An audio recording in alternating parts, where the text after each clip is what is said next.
자, 먼저 그럼 시작하도록 하겠습니다. 자, 루트루 코스를 우리가 지난 시간에 배우고 시간이 좀 지났지만 여러분들이 한번 기억을 되새겨 보도록 하겠습니다. 이게 네. 자, 전달함수가 루트루 코스는 오픈루프 시스템의 폴로부터 오픈루프 시스템의 폴로부터 K를 변화시키면서 자, 어디에서 어디까지? 0에서 무한대까지 변화시키면서 자, 클로즈 루프 시스템의 폴이 어떻게 변하는가를 살펴보는 게 루트루 코스입니다. 그래서 오픈 루프 시스템은 다음과 같이 개인 K 파라메타를 뽑아내고 그 다음에 오픈 루프 시스템의 전달함수 그래서 S에 대한 분모 그 다음에 분자 자, 이와 같은 형태의 를 표현해 놓고 자, K가 0일 때부터 무한대까지 변하면서 클로즈 루프는 어떻게 되겠습니까? 1 플러스 KGH 분의 KGH 자, 그래서 이제 클로즈 루프의 폴은 이와 같이 이제 원래 오픈 루프의 폴하고 값이 바뀌게 되겠죠. 자, 그렇게 해서 어떻게 바뀌는가를 찾아가는 게 이제 루트루 코스가 되겠습니다. 자, 됐습니까?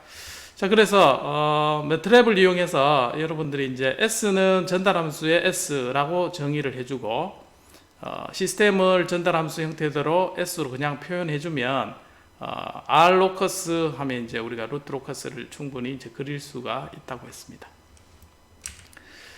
그래서 이제 몇 가지 루트 로커스의 특징들을 우리가 쭉 살펴봤습니다. 자, 그래서 중요한 거는 1 플러스 KG, 1 플러스 KG라고 하겠습니다. GS가 0이 되는 게 특성 방정식이 요걸 만족해야 되는 거죠. 그래서 여기에 있는 값이 이 마이너스 1이 되는 게 근이 되는 조건이 되겠습니다. 마이너스 1이 된다는 거는 크기는 KGS의 크기는 1이고 위상 K는 상수니까 밖으로 나와도 되겠죠. 자, GS의 위상이 어떻게 되냐면 180도가 돼야 된다. 이 두 가지 조건이 마이너스 1이 되기 위한 조건이 되겠습니다. 자, 요 두 개씩을 만족하면서 우리가 루트 로커스 궤적을 그리다 보니까 자, 다음과 같이 특징이 있습니다. 심메트리하다, 즉 이제 실수축에서 좌우로 대칭이 된다. 이제 그런 뜻이 되겠죠. 자, 그 다음에 브랜치의 개수는 여기에 폴에서 시작해서 제로로 수렴하는 자, 그렇게 되기 때문에 오픈 루프의 폴의 개수만큼 브랜치 개수가 생기게 되겠습니다.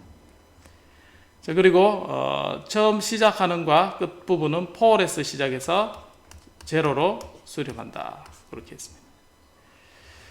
자, 그 다음에 실수축에서 로커스는 이제 우리가 그 다음에 어심토틱 하는 이제 정근선은 폴 개수 빼기 제로 해서 어심토틱 센트로이드와 정근선의 각도 자, 2n 플러스 1에 180도 해서 우리가 정근선의 각도를 우리가 구할 수 있었습니다. 자, 그 다음에 브레이크웨이 포인트와 그 다음에 디파처 앵글은 다음과 같은 우리가 1이 되고 180도가 되는 조건을 이용해서 구하고 자, 마지막으로 이제 언스테이블해지는 자, 루트 로커스 궤적을 이렇게 이동하면서 시그마의 제오메가 축에서 허수로 넘어가는 이 지점을 구하는 것은 루스 허리츠 크라이테리어를 이용해서 찾을 수 있다고 했습니다. 자, 그래서 이런 규칙을 가지고 심메트릭하고 브랜치 개수 그 다음에 출발점과 자, 그 다음에 여기는 이제 각도가 이 180도가 된다는 조건을 이용해서 합을 앞에서 구했습니다. 자, 어심토틱 구하는 방법 지난번에 설명을 했고 그 다음에 브레이크웨이 포인트는 우리가 보조 방정식을 이용해서 미분해서 값을 구한다고 했습니다. 자, 그렇게 해서 디파처 앵글은 각도가 180도 되는 조건을 이용하고 자, 마찬가지 이제 이미지로 넘어가는 계산 방법 RH 테스트를 이용하는 것. 그래서 이제 여러 가지 1차식 그 다음에 2차식에 대한 루트 로커스. 그 다음 3차식에 되면 이제 플러스 마이너스 60도. 그 다음에 폴과 제로가 추가되었을 때 나타나는 루트 로커스 궤적의 상태 쭉 살펴봤습니다. 좀 특이한 부분이 이제 요거는 3차 빼기 2차 했을 때 요게 이제 정근선은 플러스 마이너스 180도였죠. 그래서 이제 출발은 이제 원점에서 3개가 출발합니다. 그래서 하나는 제로로 가고 2개는 위로 이제 방향을 틀어서 제로로 수렴하는 이런 형태가 독특하게 나타난다. 그래서 결국은 수렴하는 게 플러스 마이너스 180도로 수렴하는 걸 이제 궤적을 찾을 수가 있습니다. 자, 좀 더 복잡한 이러한 경우도 있다. 자, 그렇게 했습니다. 자, 그래서 연습할 때 다음과 같은 여러 가지 형태의 폴의 위치, 실수축에 있을 때, 그 다음에 복소수축에 있을 때 여러 가지 형태의 개인이 변함에 따라서 근궤적을 연습을 했었습니다. 자, 마지막에 우리가 살펴본 내용이 이제 이거는 동영상 강의에서 살펴본 내용이었죠.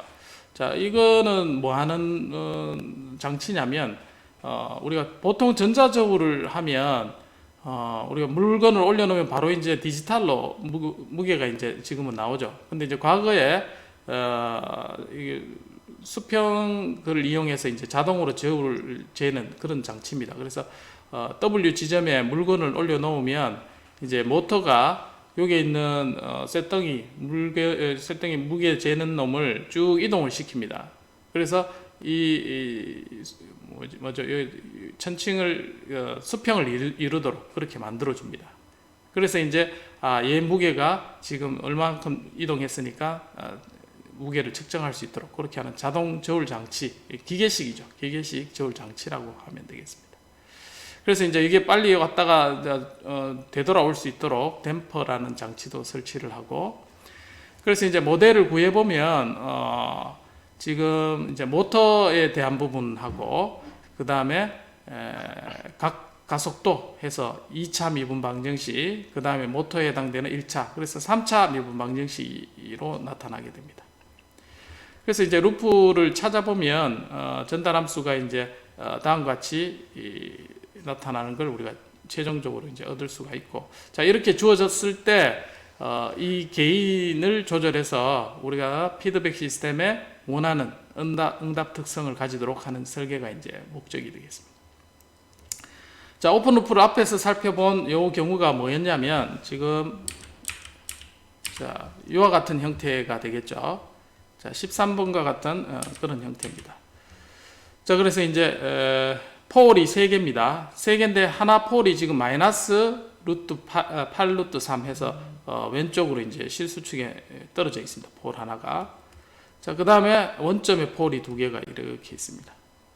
그리고 분자의 제로가 복소수에 2개가 이렇게 이제 나타난 이런 형태입니다. 그래서 루트 로커스는 3 빼기 2라 해서 플러스 마이너스 180도로 수렴하게 되는데, 자, 하나는 지금 이렇게 이제 올라가고 제로로 가고, 하나는 이제 마이너스 무한대로 가는 이런 형태의 루트 로커스를 그려지게 되겠습니다. 자, 그래서 이제 원하는 제타를 0.5로 두는 게 이제 설계 목표가 되는데, 쭉 이제 게인을 증가시키면서 제타가 0.5가 되는 이 지점에 근의 위치를 가지는 게인을 찾는 이제 그런 문제가 되겠죠. 그래서 결국은 여기에 있는 전달함수 GS의 근의 위치 S1을 넣고 S1의 크기가 바로 제타가 0.5가 되니까, 만약에 실수축의 값이 얼마? X라 하겠습니다. X라 그러면 헛수축의 값은 루트 3, 이 0.5니까 루트 3xj 이렇게 되는 게 이제 S1의 조건이 되겠습니다. 되겠죠? 자, 제타가 정해지면 근의 위치가 정해지고, 이 S1이 넣었을 때 G에 S1을 넣는 이 각도가 얼마가 돼야 됩니까? 180도가 되면 되겠습니다. 자, 그렇게 해서 이제 그렇게 결정이 되는 게인을 거꾸로 찾아가는 그런 방식이 되겠습니다. 자, 그래서 근의 위치가 다음과 같이 이제 마이너스 0.5 오메가 n 제타가 0.5니까 제타 오메가 n이 이 실수축의 근이 되겠고, 그 다음에 허수축의 근이 이제 오메가 n의 루트 1 마이너스 제타 제곱, 이게 이제 오메가 d가 되겠죠. 자, 그렇게 해서 문제를 오메가 n을 찾는 문제로 풀어도 되고, 우리 요 전체를 이제 x라 놓고 플러스 jx라 놓고 루트 3x라 놓고 문제를 풀어도 되겠습니다. 자, 지금은 이 자료는 실수근을 오메가 n에 대해서 문제를 풀게 되겠죠. 자, 이렇게 해서 가정이 있는데 근의 이미지 파트가 Z1보다 더 크다. 그 얘기는 뭐냐면 근이 우리가 풀다 보면 2개 이상 이렇게 근이 나오게 되는데, 여기 이제 제타가 0.5가 되는 위치를 살펴보니까 이 Z1의 크기하고 그 다음에 여기에 이제 허수의 크기가 더 크다는 거죠. 그래서 근이 여러 개 나올 때는 이 Z1의 허수 크기보다 더 크게, 이 Z1의 크기는 얼마였냐면, 자, 마이너스 6.93, 그 다음에 마이너스 6.93 이렇게 됐죠. 그래서 여기가 마이너스 6.93 플러스 6.93j, 그래서 실수와 허수가 같은 크기가 되겠습니다. 그래서 요거보다는 더 커야 된다는 거죠, 근이. 이해됐죠? 자, 이해가 안 되면 바로 질문해 주면 되겠습니다. 채팅창을 이용하거나 말을 해줘도 되겠습니다. 자, 그 다음에 S가 됐을 때 각도의 합은 180이 돼야 된다. 자, 그래서 이제 그 조건을 넣은 거죠. 자, 제로의 두 개의 각도의 합. 자, G에 대한 각도입니다. 지금 구하는 거는 GS1을 넣었을 때 각도 전체 합을 쭉 써놓은 겁니다. 그래서 분자에 제로 두 개, 그 다음에 폴 1은 마이너스 루트 8 곱하기 루트 3에 이루는 각 빼기 원점에서 폴의 각 두 개 되겠죠. 그래서 전체 5개의 각도를 다 더해서 마이너스 180도가 됩니다.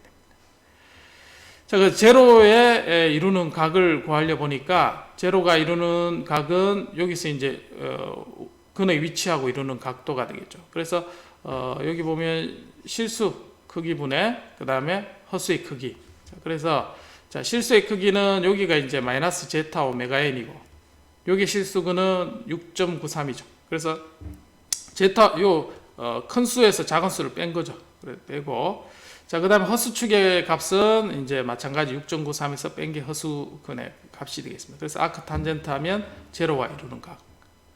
마찬가지 G2하고 이루는 각도 마찬가지 똑같이 실수와 허수의 크기, 그 다음 폴이 이루는 각, 자, 여기에 이루는 각도 마찬가지 실수분의 허수 해서 크기를 구하면 되겠습니다.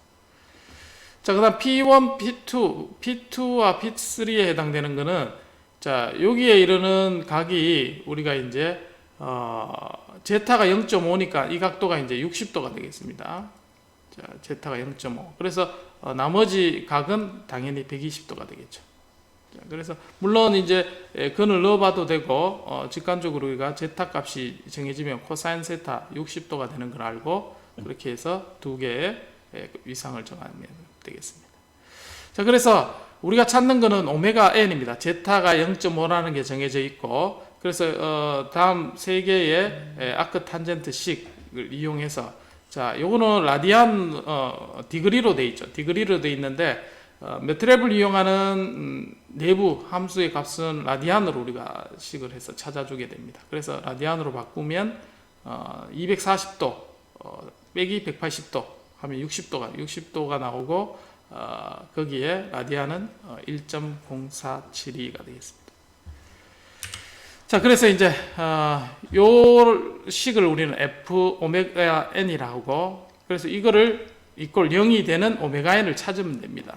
근데 이제 이거는 뭐 계산기로 솔브 이용해도 되겠지만 이제 오메가 n을 쭉 해서 바꿔주면서 일일이 값을 찾아봅니다. 쭉 찾아보면 파란색으로 이제 근의 위치가 이렇게 바뀌면서 제로에 접하는 값을 우리가 두 개를 찾을 수 있게 됩니다. 자, 그래서 앞에서 오메가 n은 6.93이 있고 하나는 이제 8.98 두 개에서 근이 나타나는 걸 할 수가 있습니다. 그래서 이제 여기에 있는 거는 6, 하나는 6 얼마, 그 다음에 하나는 7.77 이렇게 나옵니다. 그래서 요 두 개 중에 앞에 조건이 실수보다 G1보다 더 큰 값. 그래서 8.982 오메가2의 해가 되겠습니다. 자, 이 조건을 만족하는 우리가 제타 오메가 n을 찾아보니까 실수구는 마이너스 4.5, 그 다음에 허수구는 4.5의 루트 3배 해서 근의 위치가 정해지게 되겠습니다. 자, 근을 알면 어떻게 됩니까? 자, 근을 알면 1 플러스 kg s1을 넣었죠. 자, 여기 넣는 값이 위상은 180도가 됐고, 자, 그 다음에 k는 이거의 크기를 구해야 됩니다. 크기를 구하고 이거 분의 1 해서 전체 크기가 1이 돼야 되겠죠.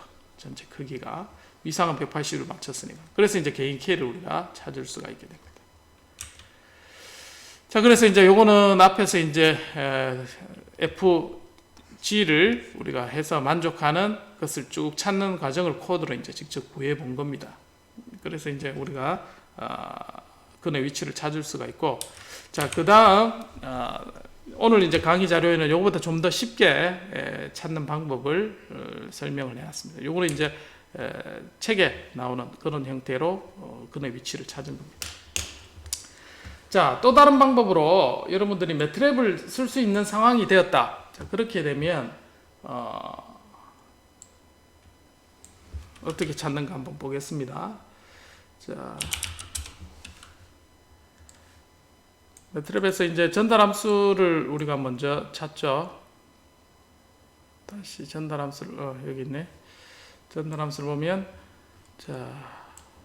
자, GS를 먼저 찾아야 되죠. 그래서 S는 전달함수 TF S, 자, 이렇게 하면 전달함수 S가 되고, 자, 분모에 해당되는 부분, 분자 먼저 하겠습니다. 노미네이터는 S, 자, 플러스 6.93 플러스 6.93J 곱하기 S 플러스 6.93 마이너스 6.93J. 자, 이렇게 하면 분자 부분이 완성이 됐습니다. 그 다음에 분모에 해당되는 부분 S의 제곱 곱하기 S 플러스 8 곱하기 루트 3. 그래서 시스템은 n 나누기 d 하면 전달함수가 주어지게 됩니다. 그래서 로커스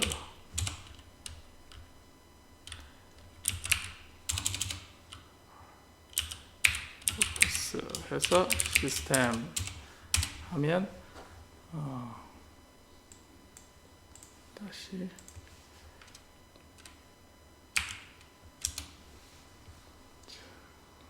이렇게 이제 똑같은 그림을 얻을 수가 있습니다. 자, 이 상태에서 우리가 제타가 0.5가 되는 부분을 쭉 찾습니다. 그래서 이거는 이제 제타 댐핑이 0.5가 되겠죠. 자, 0.54. 그래서 좀 더 줄여 보겠습니다. 0.5 정확하게 됐네요. 자, 0.5가 되는 그 폴의 위치를 대략 보니까 마이너스 4.5 플러스 7.7 정도 됐습니다. 자, 그때의 개인이 바로 나오죠. 지금 매트랩에서는 그대로 나옵니다. 그래서 25.5K를 25.5 쓰면 여러분 설계가 끝나게 됩니다. 됐습니까? 자, 그래서 직접 요거를 계산하기 어려울 때는 그냥 이제 요게 루트 로커스 우리가 툴을 이용할 수 있으면 우리가 쉽게 개인과 원하는 값을 찾을 수가 있습니다. 자, 그래서 개인을 25.5로 두고 시뮬레이션을 한번 해볼까요? 자, 그래서 전달함수는 피드백, 자, 시스템 곱하기 개인 K 25.5로 하겠습니다. 유닛 피드백을 해서 시스템을 우리가 한번 살펴보도록 하겠습니다. 그러면 이제 클로즈 루프 시스템이 되겠죠. 그래서 스텝해서 df 해주면 자, 다음과 같은 응답이 되었습니다. 그래서 원하는데 오버슈트가 몇 %죠? 제타가 0.5가 되는 위치. 그 다음에 세틀링 타임은 3초 이내로 했으니까 이제 1초 이내로 들어가고, 원하는 대로. 그러니까 저울에 물건을 올려놨을 때 왔다 갔다 하면서 제자리로 빨리 찾아가는 게 이제 좋은 거겠죠. 1초 안에 무게를 잴 수 있도록 그렇게 시스템이 동작하게 되겠습니다. 됐습니까? 여기까지 질문. 자, 이거 지난 시간에 동영상이 한 내용입니다.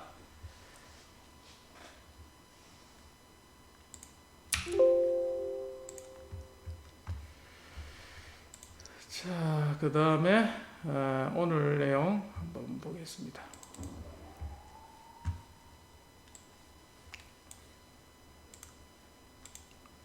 자, 이게 그 내용이죠. 그래서 여기 보면 이게 이제 천칭이 왔다 갔다 해서 움직이죠. 그래서 세타에 대한 2차 미분 방정식. 자, 거기에 가해지는 힘은 원래 무게를 재고자 하는 것의 위치 곱하기 무게 해서 토크. 그 다음에 우리가 측정하기 위한 WC에 대한 토크. 그 다음에 여기 댐퍼가 있죠. 댐퍼가 수렴하는 위치. 그래서 댐퍼는 빨리 움직이고 속도가 0이 되면 수렴하면 결국 이게 0이 되는 거죠. 그래서 세타닷도 결국 0이 되면 우리가 원하는 무게를 측정할 수 있도록 식을 찾을 수가 있게 되겠습니다. 자, 이때 찾을 때 세트링 타임은 2초 이내. 앞에 시뮬레이션 했을 때 1초 안에 들어갔었죠. 그리고 제타는 신속하게 응답하기 위해서 제타는 0.5스펙. 자, 두 개 주고 원하는 폴의 위치를 찾죠. 자, 이 찾은 거 가지고 개인 K를 얻는 그런 형태로 설계가 되었습니다. 자, 시그널 플로우 그래프를 그려보면 이제 앞부분에 있는 부분이 여기에 세타입니다. 자, Y가 세타고 세타 미분, 여기는 세타 두 번 미분이 되겠죠. 그래서 세타 두 번 미분에 해당되는 부분이 앞에 2차 미분 방정식 합쳐가 쭉 들어오고, 여기는 모터에 해당되는 모터 1차가 되겠습니다. 그래서 모터가 움직이는 X 위치를 가지고 WC를 해서 세타가 미분하는 부분. 그래서 3차 미분 S분의 1, S분의 1, 그 다음에 S분의 1 3차 미분 방정식. 그래서 이거 전달함수를 쭉 구해보니까 이와 같이 나오고, 여기에 대한 특성식이 이와 같이 최종적으로 결과가 얻어질 수 있었습니다. 그래서 요거 가지고 이제 여러분들이 푼 거죠. 그래서 여러분들 만약에 대상 시스템이 있으면 모델부터 이렇게 구하고, 그 다음에 시그널 플로우로부터 전달함수를 구한 다음에 원하는 스펙이 근 궤적이 어떻게 되는가를 살펴보면 이제 설계를 할 수가 있습니다. 자, 그래서 이제 앞에는 이제 근 자체를 제타 오메가 n, 자, 그와 같이 놓지만, 이 근을 이제 x와 루트 3x, 왜냐하면 제타가 이제 우리가 0.5라는 걸 알기 때문에 이 근의 비를 알 수가 있죠. 그래서 이제 S1을 이렇게 이와 같이 두고 매트랩에서 이제 심볼릭으로 문제를 둡니다. 그래서 심볼릭 x, s는 x 플러스 루트 3x, 그리고 우리가 풀고자 한 식 앞에서 이제 3개가 남았죠. 그래서 이 3개가 파이가 되도록 이제 해서 솔브 해주면 답이 나옵니다. 자, 요거를 한번 7.32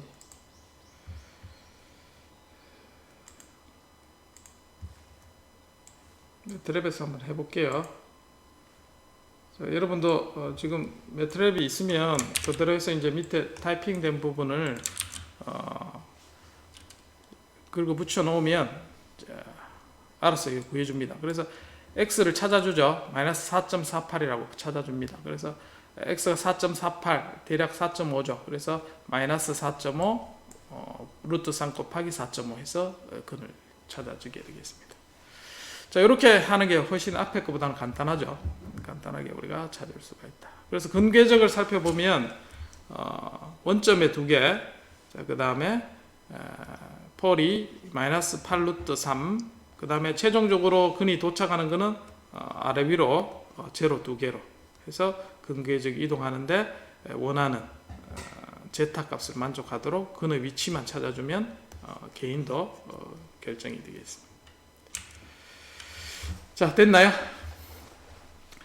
자, 그래서 지금 오늘 할 내용은 루트로커스에서 파라메타를 어떻게 정하느냐. 자, 우리가 원하는 파라메타가 이제 A1이다 했으면 A1을 제외한 나머지 부분에 대해서 분모로 모두 나누어 줍니다. 그래서 A1을 분자에 두는 형태로 여러분 설계를 하면 되고, 예를 들어서 이제 관심 있는 파라메타가 알파다. 자, 그렇게 하면 알파만 남겨놓고 나머지를 이제 옮겨 놓습니다. 그래서 최종식은 다음과 같이 특성 방정식이 주어졌을 때, 자, 이 식은 뭡니까? 클로즈 루프 시스템의 특성 방정식이 되겠죠.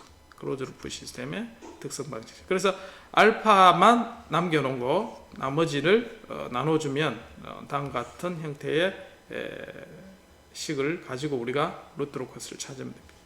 자, 이와 같은 형태는 분모가 3이고 분자가 2가 되니까 어떻게 됩니까? 플러스 마이너스 180도로 수렴하게 되겠죠. 그래서 세 개의 폴이 원점의 제로로 가고 나머지는 무한대. 자, 그렇게 해서 수렴하게 될 걸 알 수 있습니다. 자, 또는 이제 우리가 지금 하는 건 파라메타 두 개가 있을 때 두 개를 어떻게 정하는가, 그런 문제입니다. 조금 복잡해 보일 수 있지만 어쨌든 앞에서 했던 관심 있는 파라메타를 하나를 고정시켜 놓고 다른 걸 찾는 형태로 찾으면 되겠습니다. 자, 예를 들면 다음과 같은 형태로 주어졌을 때, 자, 우리가 베타가 관심 있다 하면 베타를 두고 나머지를 나누죠. 그래서 S3승 플러스 S제곱 플러스 알파 플러스 베타 S 놓고, 자, 요거를 전체로 나누죠. 그러면 1, 그 다음 플러스, 그 다음 네모의 베타 S 해서 다음 같은 식으로 일단 씁니다. 자, 그렇게 해서 베타가 0에서부터 쭉 움직이면 되는데, 자, 알파도 정해야 되죠. 그래서 이 알파를 먼저 또 정하고 난 다음에 다시 돌아와서 베타를 그림을 그린다는 거죠. 그래서 이 알파를 정할 때는 일단은 베타를 0으로 둡니다. 자, 그러면 알파만 있는 식이 되겠죠. 그렇게 해서 우리가 원하는 어떤 형태의 알파를 정해놓고 그 다음 베타를 다시 변화를 시켜주면 되겠습니다.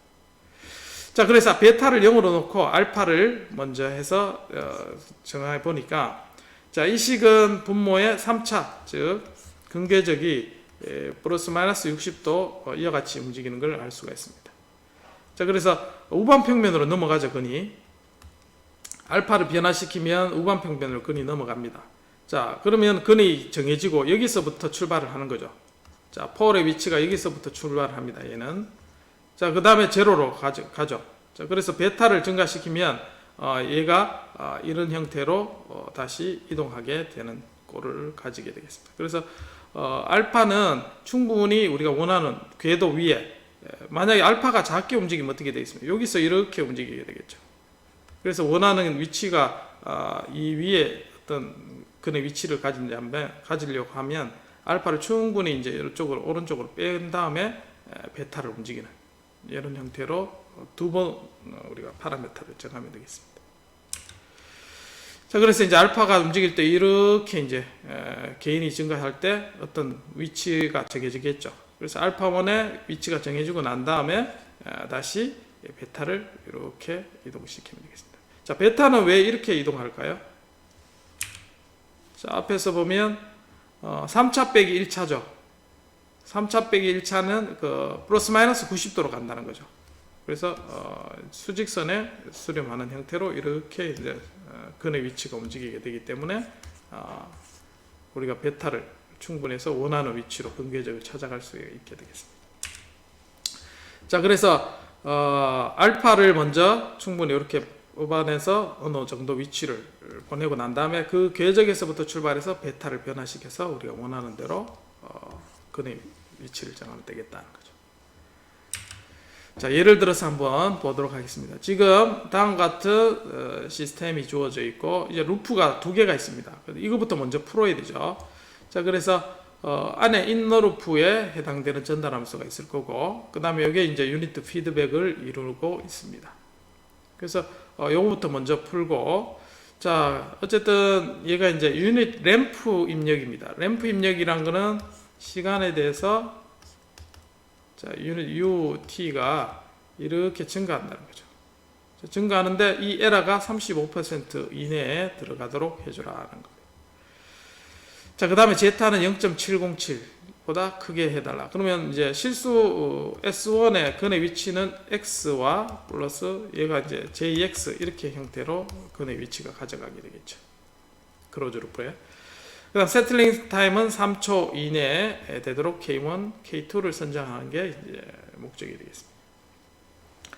자, 그래서 먼저 전달함수 크로즈 루프를 먼저 구하고 그 다음에 1 플러스 K, K1, K2가 어떤 형태로 같이 표현되겠지만 K 형태로 구하고 GS 형태를 만든 다음에 파라메타를 정하는 형태로 찾아보겠습니다. 자, 먼저 전달함수를 먼저 구해보면 이제 RS에서부터 Y까지. 자, 여기 보면 루프가 하나, 그 다음에 두 개가 있죠. 그래서 디터미넌트를 구해보면 1 플러스 첫 번째 루프, 자, 그 다음에 두 번째 루프, 되겠죠. 그 다음에 패스는 R에서 이렇게 패스는 하나 걸리게 되겠죠. 그래서 M은 S 플러스 2분의 K1. 자, 그 다음에 여기에 넌터칭 루프는 없죠. 그래서 델타 1은 1이 되겠습니다. 그래서 전달함수를 구해보면 자, 델타 디터미넌트 분의 패스 분의 델타 1 해주면 다음과 같이 크로즈 루프 전달함수를 찾을 수가 있습니다. 자, 내부에 있는 전달함수를 한번 볼까요? 내부에 있는 함수는 델타 1은 루프가 하나죠. K1, K2. 그 다음에 패스도 앞에하고 똑같습니다. 그래서 전달함수를 구하면 다음과 같이 됩니다. 자, 위하고 아래 차이를 보면 이제 K1이 여기에 있고 없고 차이가 있습니다. 지금 피드백을 걸면 K1이 생겨서 루프가 이렇게 바뀌게 됩니다. 자, 이와 같은 전달함수를 가지고 일단은 우선 스테디 스테이트 에러부터 먼저 구해 보도록 하겠습니다. 자, 램프 입력을 우리가 구하니까 램프 입력의 스테디 스테이트 에러는 앞에서 우리가 6장에서 배웠습니다. 자, KV분의 그 다음에 1. 자, 이와 같이 에러가 되겠죠. KV는 뭐냐? KV는 전달함수 G에 S를 곱해서 S가 0이 되는 형태로 가는 게 이제 KV가 되죠. 스텝 입력에 대해서는 우리가 KP라고 했습니다. KP는 리미트 GS라고 S는 0 이렇게 KP가 되고 스텝 입력의 에러는 1 플러스 KP분의 1 이렇게 에러가 됐었습니다. 대신에 램프 입력은 KV로 구하고 KV는 S 곱하기 GS가 되겠죠. 자, 그래서 G에 여기에 있는 부분에 S 대신에 0을 넣으면 자, 이 부분 다 없어지고 자, 그래서 S가 곱해졌죠. 그래서 S 없어지고 남는 부분은 자, 다음과 같이 이 부분만 남게 되겠습니다. 자, 그래서 에러가 0.35. 자, 요게 KV분의 1이 에러죠. 그래서 계산해 보면 요게 0.35보다 작아야 된다. 만약 K1을 우리가 크게 잡으면 자, 요거는 무시가 되고 결국 K2가 되고 K2는 개인을 작게 해주는 스펙을 우리가 찾아주면 되겠습니다. 자, 요게 하나의 스펙으로 우리가 찾아주게 되었고 자, 에러는 그렇게 정리가 되고 그 다음에 세틀링 타임 3초 먼저 스펙을 정해 보겠습니다. 그래서 크로즈 루프에 관심 있는 특성 방정식은 쓰게 되고 자, 요게 K1이 정해지면 자동으로 K1, K2가 정해지겠죠. 그래서 요 두 개의 곱을 우리는 베타라 놓고 그 다음 알파 해서 앞에서 두 개의 파라메타를 값을 정하는 형태대로 한번 찾아보겠습니다. 그래서 이제 처음에 베타를 먼저 0으로 놓고 자, 알파를 먼저 정하죠. 자, 그래서 알파를 정할 때 얘는 자, 폴의 위치가 원점과 마이너스 2 두 개가 있죠. 그래서 근계적은 알파가 변함에 따라서 이와 같은 형태로 변화되는 걸 알 수가 있습니다. 그래서 어떤 값에서 이제 폴이 결정이 되고 자, 폴이 결정이 되면 그 다음 베타가 정해지겠죠. 자, 베타가 정해질 때는 요게 베타에 대한 식으로 다시 해보면 얘는 어떻게 되냐면 2차 빼기 1이니까 플러스 마이너스 180도에서 어떻게 됩니까? 원을 그리면서 수렴하게 되겠죠. 그래서 원점하고 두 개의 폴의 위치가 있습니다. 요게 이제 멈추는 폴의 위치가 되겠고 거기에서부터 하나는 원점으로 가고 하나는 마이너스 무한대로 이렇게 움직이게 되겠죠. 그래서 처음에 알파를 정할 때 조금만 움직였다가 가면 원이 작게 그려지게 되겠죠. 그러나 우리가 원하는 게 플러스 마이너스 루트 이 근의 위치가 x 플러스 jx 해서 실수와 헛수근이 같아지는 위치를 찾아야 되니까 자, 알파를 충분히 이제 크게 해줬다 하면 원이 더 크게 그려지게 되겠죠. 그럼 근을 찾기가 훨씬 수월해지게 되겠습니다. 자, 그래서 이제 K1을 충분히 크게 해서 이제 20으로 정했습니다. 요건 루트 로커스를 그려보면 되겠죠. 자, 그렇게 그리고 난 다음에 여기에다가 근을 우리가 베타를 정하는 겁니다. 이제 베타를 정할 때 근의 위치가 마이너스 x 플러스 xj 형태의 값을 가지면 되겠습니다. 그래서 자, 여기에 있는 각도가 왜 45도가 돼야 됩니까?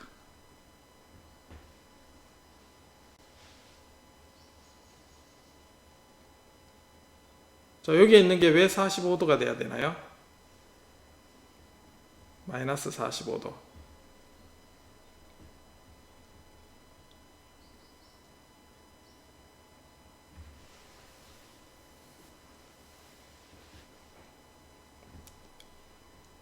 제타가 0.7, 예, 맞습니다.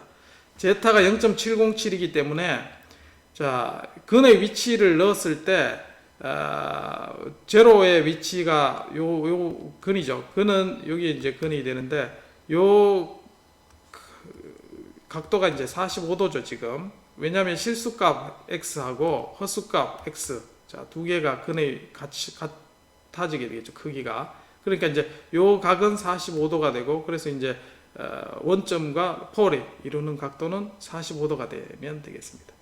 그래서 물론 GS 다 넣고 해서 180도 해도 같은 결과가 나옵니다. 자, 그렇게 나오지만 직관적으로 해서 우리가 그래피컬하게 이렇게 이제 찾으면 바로 45도라는 걸 알 수 있고, 자, S 대신에 요 값을 넣습니다. 넣으면 제곱하고 그 다음에 값을 하면 실수, 그 다음에 허수 이렇게 나오죠.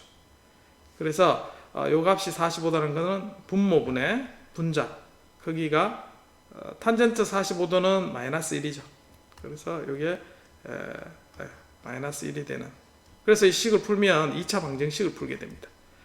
자, 이런 거는 여러분들이 매트랩이나 툴이 없어도 손으로 쉽게 이제 계산할 수 있습니다. 그래서 이 원리를 잘 알면 쉽게 알 수가 있고, 그래서 x 근이 어떻게 되냐? 자, S1의 근이 루트 10 플러스 루트 10j, 자, 이렇게 근이 되겠다는 뜻이죠.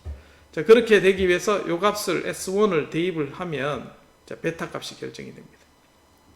자, 그렇게 했는 게 이제 베타가 4.3이란 걸 알 수 있고, 앞에서 K1을 20으로 두고 K2는 이제 곱이 4.3이니까 K2는 0.2. 우리가 원하는 대로 앞에서 K2는 아주 작은 값이 됐죠.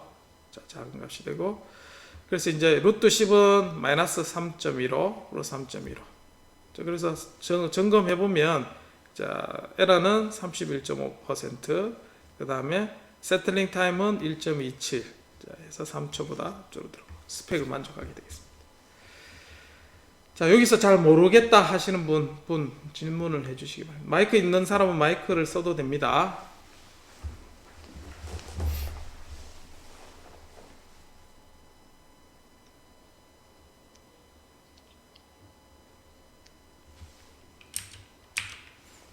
넘어가기.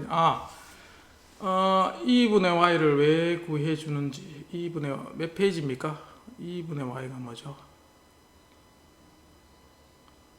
TS만으로도, TS에서 지금 여기 보면 이제 알파와 베타 두 개를 구하는 거죠. 그래서 알파가 먼저 정해진 상태에서 요거를 찾는다 하면 요 식에서 이제 우리가 베타를 결정하는 거죠. 그래서 얘의 이제 루트 로커스를 구해보면 한번 그려볼까요? 자, S는 EF, 시스템은 S 나누기 칼로 S 제곱 플러스 2 곱하기 S 플러스 20. 자, 이렇게 해서 R 로커스.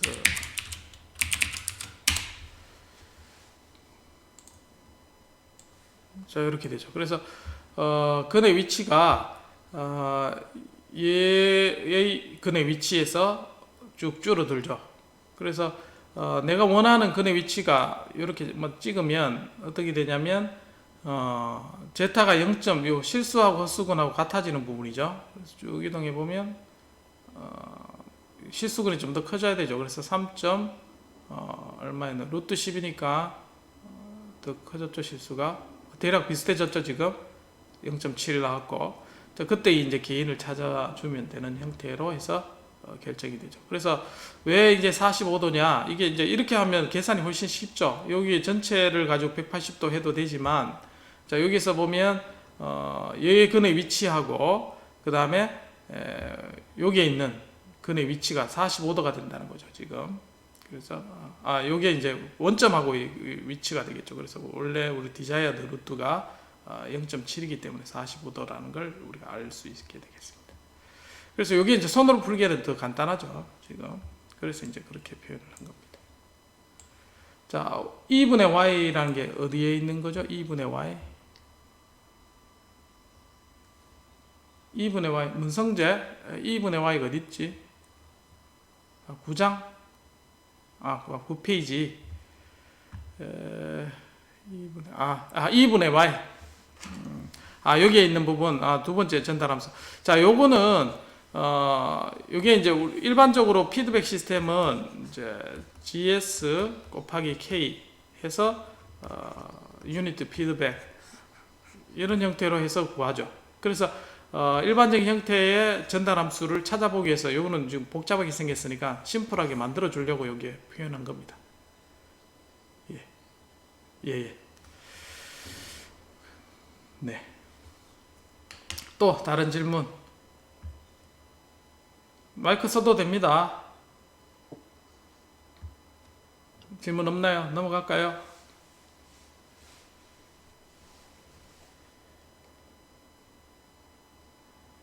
예, 넘어가도록 하겠습니다. 이제 루트 코스는 지나갑니다. 자, 이제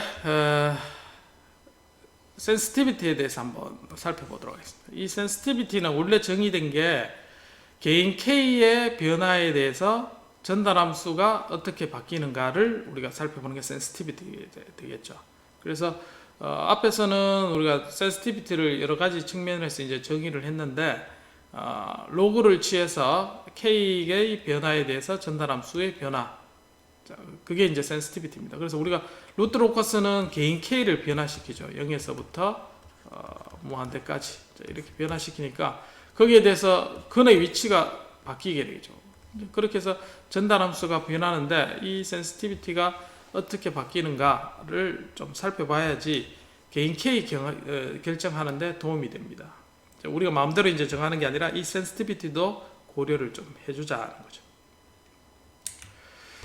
자, 요 페이지가 중요합니다. 요걸 이용할 때. 그래서 K가 변할 때 근의 위치가 어떻게 되는가를 우리가 살펴볼 필요가 있습니다. 그래서 로그 K 분의 R의 변화, 즉 로그를 미분하니까 K분의 델타 K 분의 R의 변화. 자, 이렇게 해서 루트 센시티비티랍니다. 이게. 그래서 개인 K가 변할 때 루트가 어떻게 바뀌는가를 우리가 살펴보고자 하는 거죠.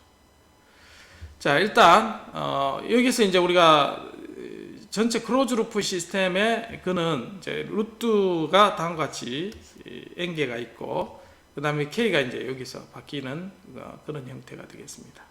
자, 그래서 자, 이러한 전달함수를 가지고 여기 있는 센시티비티를 직접 한번 계산을 해볼 때, 자, K가 변할 때의 전달함수 T의 변화를 보면 앞에 정의대로 로그 K분의 로그 T 해서 요거를 루트에 대한 것으로 이제 체인 룰에서 다시 표현을 해봅니다. 그러면 R이 변할 때 전달함수의 변화, 그 다음에 K가 변할 때 루트 센시티비티, 이렇게 표현이 가능하겠죠.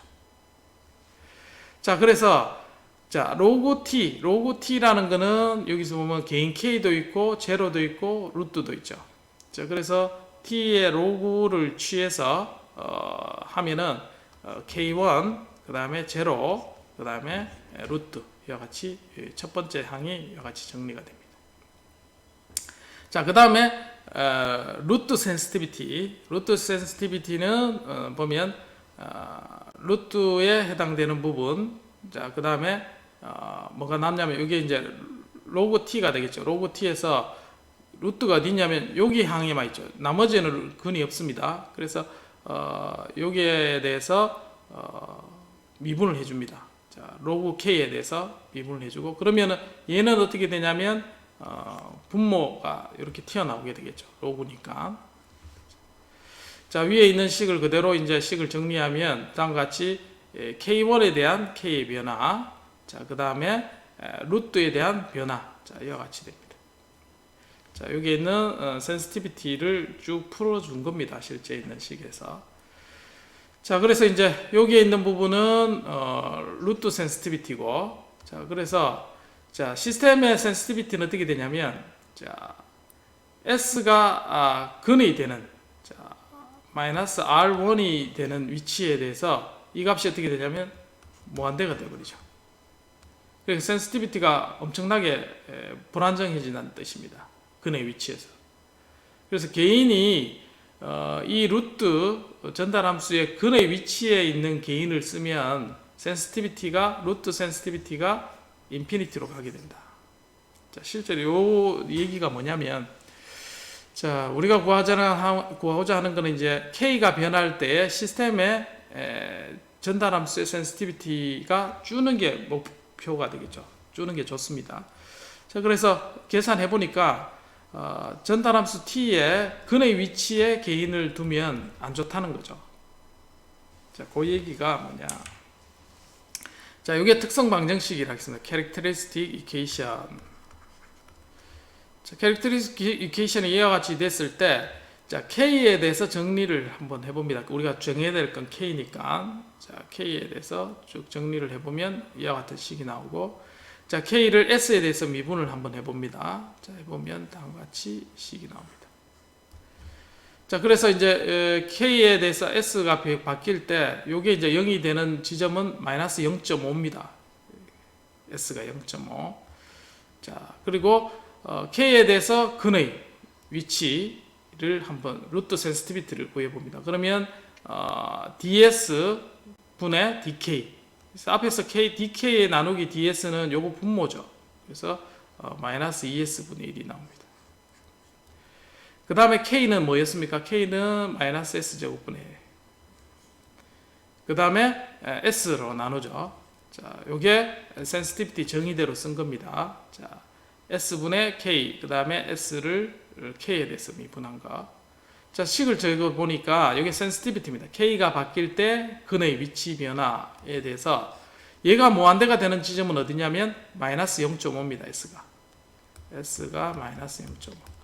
즉 k가 이래 쭉 바뀌면서 근의 위치를 찾아봤어요. 근데 k가 0.25가 되는 지점에 s가 마이너스 0.5가 되죠. 자, 그렇게 되면 센시티비티는 무한대로 되거든요. 이 개인이 안 좋다는 거예요. 이렇게 쓰지 말라는 거죠. 그래서 여기에 있는 근의 위치, 자, k에 대해서 지금 보면 2차죠. 여기 보면 1 플러스 s 플러스 1에 k는 0 이렇게 했을 때, 자, 원점하고 그 다음 마이너스 1에서 개인을 쭉 증가시키면 k가 0.5 지점이 있죠. 자, k가 0.5 지점을 보면 실수군하고 헛수군하고 아주 이제 우리가 제타가 0.5 아주 아이디얼하다고 생각을 하는데, 자, 요 지점에서는 공교롭게도 센시티비티가 무한대가 되어버려요. 그래서 여기는 될 수 있으면 좀 피해줘야 된다. 센시티비티가 심하니까. 이해됐나요? 예. 저 그렇게 우리가 개인을 정할 때 주의를 좀 해주면 좋겠다는 겁니다. 질문 있나요? 자, 여기에 이제 개인 K가 0.5일 때 이렇고, 잠깐만, 여기 보면 0.25네요. 0.25일 때 S1에 거기가 이제 여기 요 지점이네요. 요 지점. 요 위에가 아니고 요 지점이네요. 0.5일 때. 여기에 브레이크 웨이 포인트. 여기서는 개인을 정하지 말자. 그 뜻입니다. 여기가 아니고 여기입니다. 맞죠? 자, 우리가 브레이크 웨이 포인트 구할 때 똑같이 이와 같은 형태로 구했죠. 자, 해서 K에서 미분해서 이제 이 특성 방정식을 했었습니다. 브레이크 웨이 포인트. 그래서 브레이크 웨이 포인트로는 잡지 말자 이제 그 뜻이 되겠습니다. 예. 자 이제 마무리를 짓겠습니다. 이제 PID 제어를 보겠습니다. PID는 다음과 같이 P게인, 에러에 대해서 비례, 그 다음에 S분의 1은 적분이죠.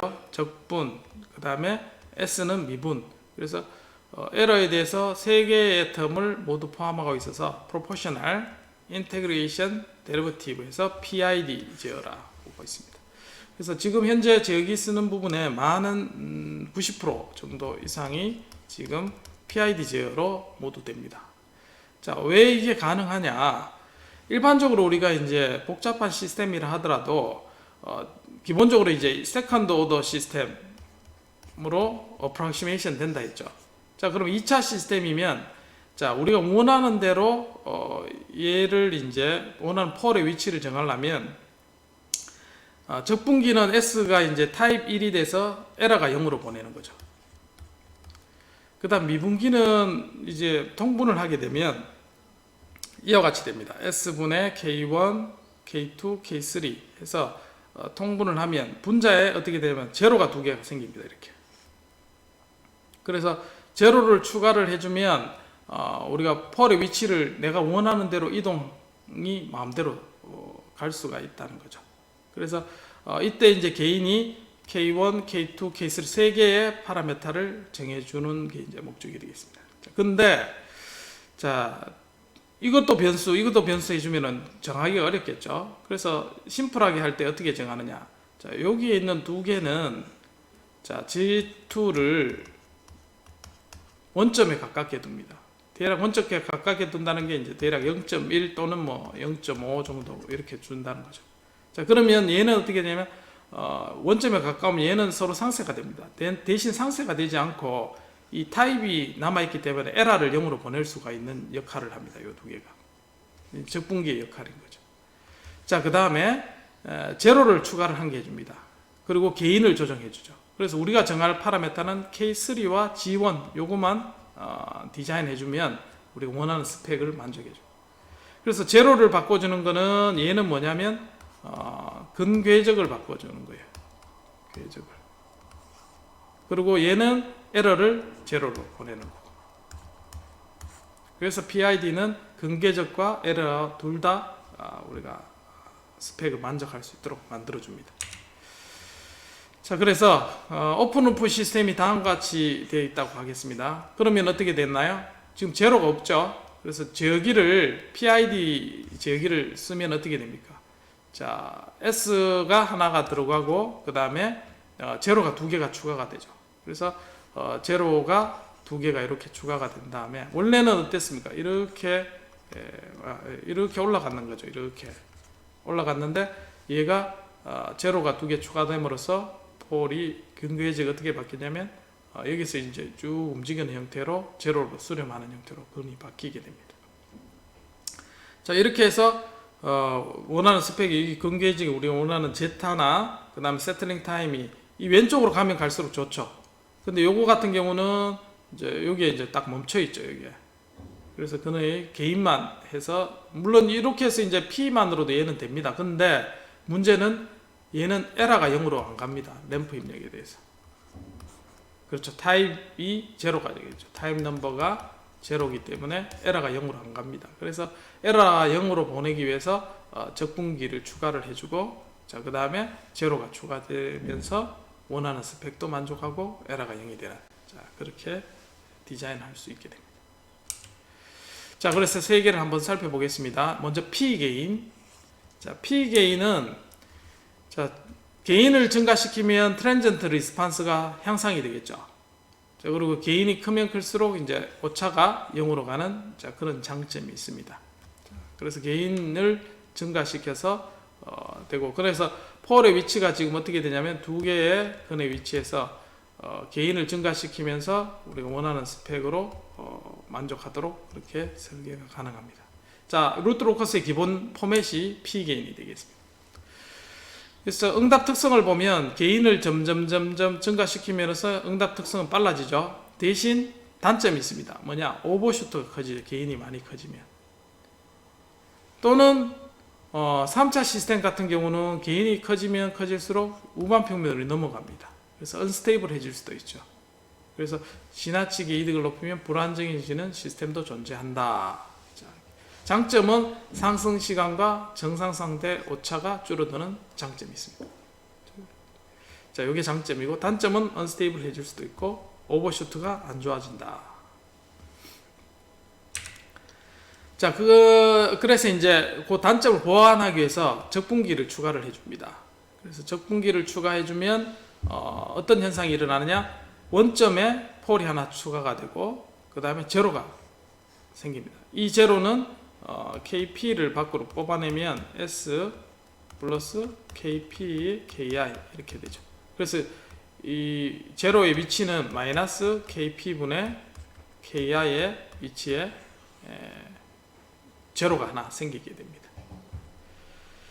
자, 물론 이제 PI니까 실제로 구현할 때는 에러를 적분을 해줘야 됩니다. 적분을 해주고 그 다음에 비례 에러에다가 개인 곱하고 적분 개인을 곱해주면 되겠습니다.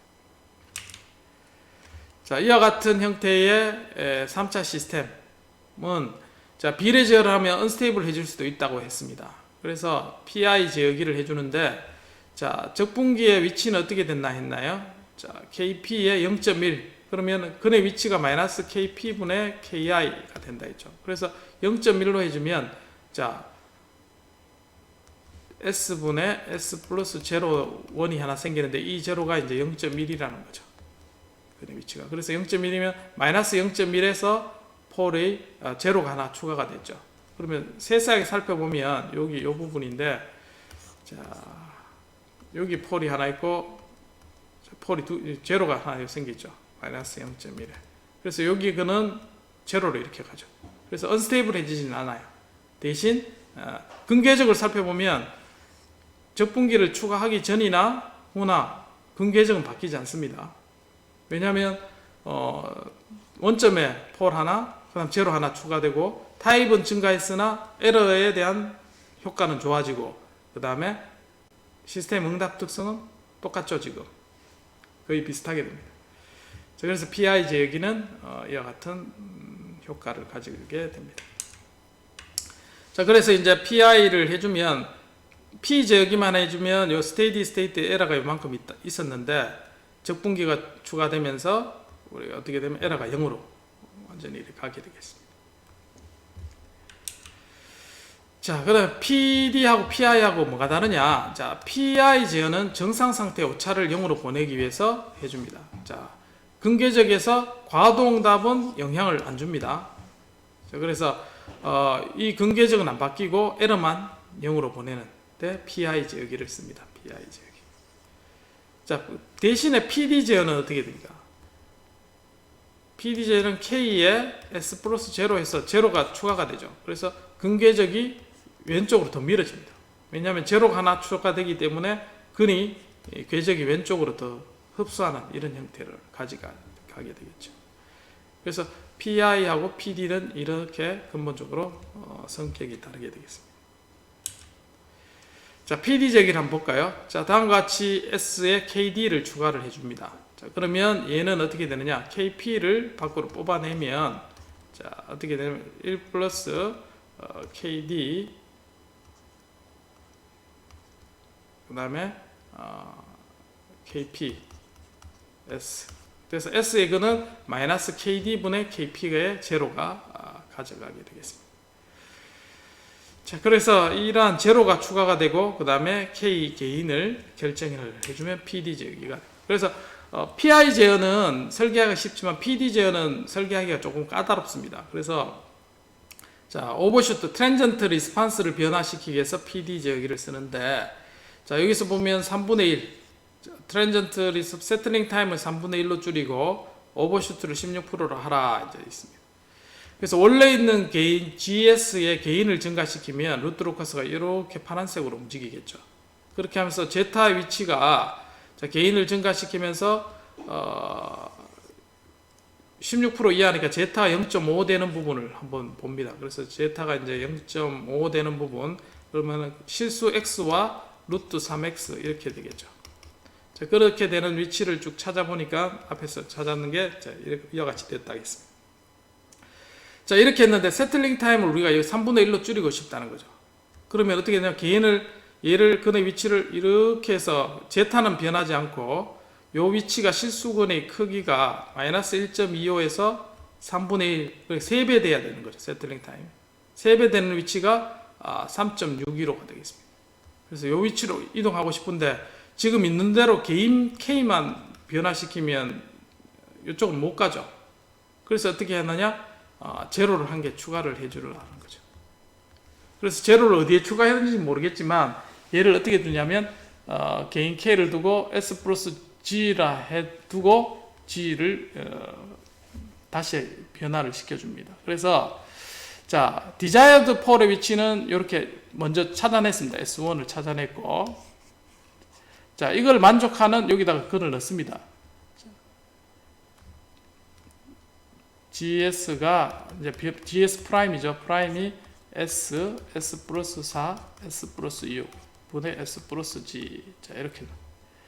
그래서 S 대신에 S1을 넣고 각도를 계산하면 어떻게 돼야 되냐면 180도가 돼야 되겠죠. 요 근을 넣고 그렇게 되는 G를 찾는 겁니다. 자, 제로의 위치를 찾아보니까 자, 두 개로 나눠집니다. 그래서 결국은 얘의 위치가 이제 각도가 이제 85도가 되는 위치가 됩니다. 요거는 G를 넣었을 때 앵글이 되고, 그래서 이 값을 어떻게 찾냐면 여기에 실수고 우리가 디자이어드 루트는 위치를 알죠. 그래서 실수 마이너스 3.615, 그 다음에 제로 위치는 모릅니다. 그래서 이 둘 사이의 값의 차이가 실수, 그 다음에 허수는 6.192 알죠. 그래서 이 삼각형에서 이 각도는 알고 있습니다. 85도. 그래서 탄젠트 요거는 모르는 값, 그 다음에 높이 알고 해서 이 길이를 찾게 되죠. 그러면 제로 위치가 결정이 됩니다. 자세한 거는 뒷페이지에 다시 설명을 해보겠습니다. 자, 전체 크로즈 루프의 앵글은 PD 제역이 S 플러스 제로가 추가가 된 형태가 되겠습니다. 그럼 PD 제역의 앵글, 그 다음에 G의 앵글 합해서 180도가 돼야 되죠. 자, S의 근은 우리가 알고 있습니다. 자, 요걸 값을 넣어가지고 180이 돼야 되는데, 자, G의 앵글을 먼저 찾아보니까 3.61로 넣고 쭉 계산해 보면 얘를 계산해 보니까 요 넣고 계산해 보니까 85도가 나왔습니다.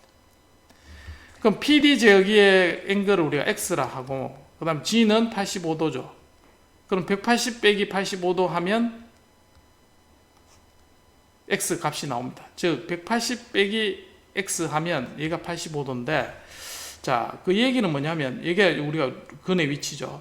여기에서 180에서 요게 X입니다. 제로와 이루는 값. X를 뺀 값이 바로 85도라는 거죠. 그래서 요 앵글은 85도. 제로 위치는 모릅니다, 우리가. 어쨌든 이 근의 위치와 이 제로, 우리가 결정해야 할 제로 위치와 이루는 각이 85도가 돼야 된다는 거죠.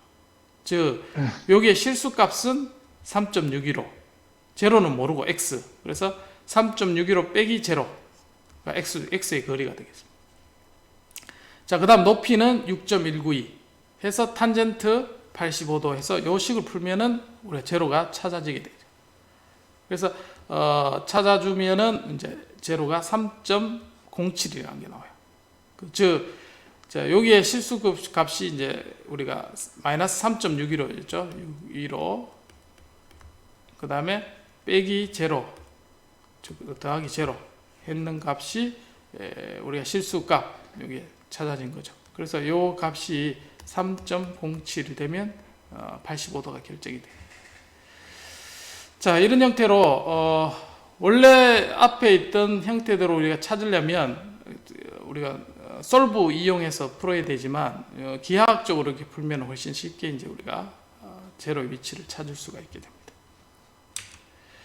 자, 그래서 3.07 있고 개인을 정해야 되죠. 개인을 앞에 요 근을 지나는 S1을 넣었을 때 크기가 1이 되는 개인을 정하면 다음과 같이 PD 제기가 결정이 되고, 그래서 이제 응답 특성이 이렇게 개설이 됩니다.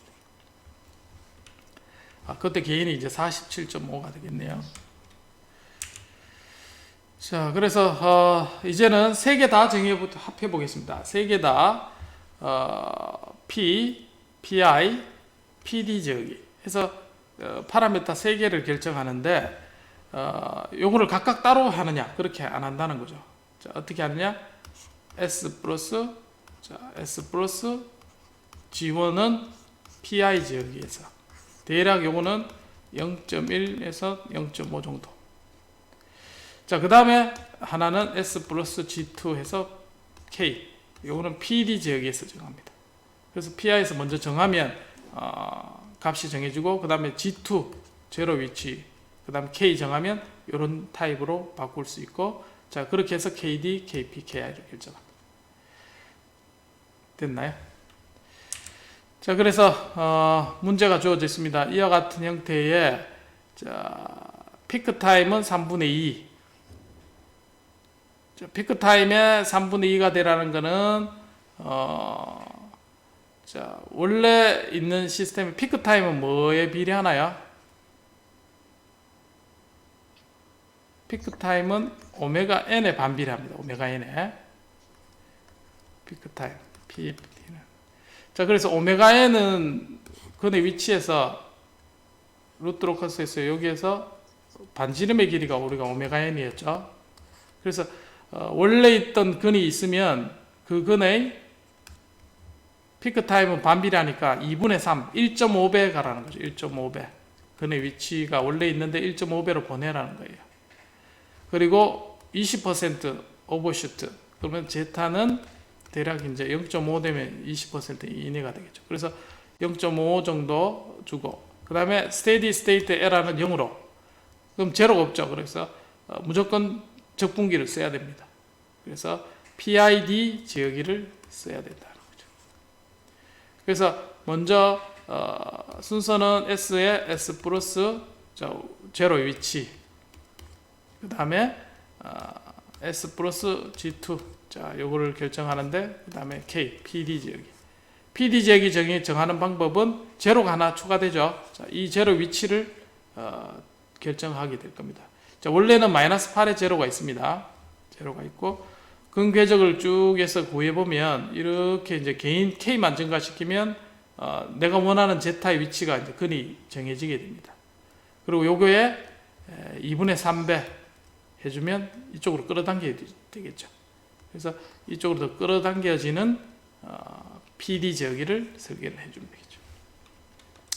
자, 그래서 원래 보상하기 전에 해서 2분의 3배 해주면 디자이어드 루트가 결정이 됐습니다. 자, 이거 먼저 정해놓고, 자, 그 다음에 시스템의 전달함수의 앵글을 모두 정하고, 자, 그 다음에 얘가 이루는 각도를 찾을 수 있습니다. 그래서 시스템 GS의 앵글은 161도가 나옵니다. 거기서 이제 180도에서 빼고 나면 18.37도, 즉 새롭게 추가되는 제로와의 위치가 18.37도. 그래서 우리의 원래 원하는 실근 마이너스 8.13, 그리고 이거보다 더 왼쪽에 제로가 있어야지 우리가 보상이 되겠죠. 그래서 그 위치를 G라고 하면 G 빼기 8.13분의 허수근 해서 이 각도가 나오도록 해주면 얘는 55.92가 나옵니다. 즉 어떻게 되냐면, 원래 보상하기 전에 여기에 근궤적이었는데 여기에 55. 얼마 마이너스 얼마에 제로가 한 개 더 추가되면 얘가 근이 더 이쪽으로 싹 움직이게 된다는 거죠.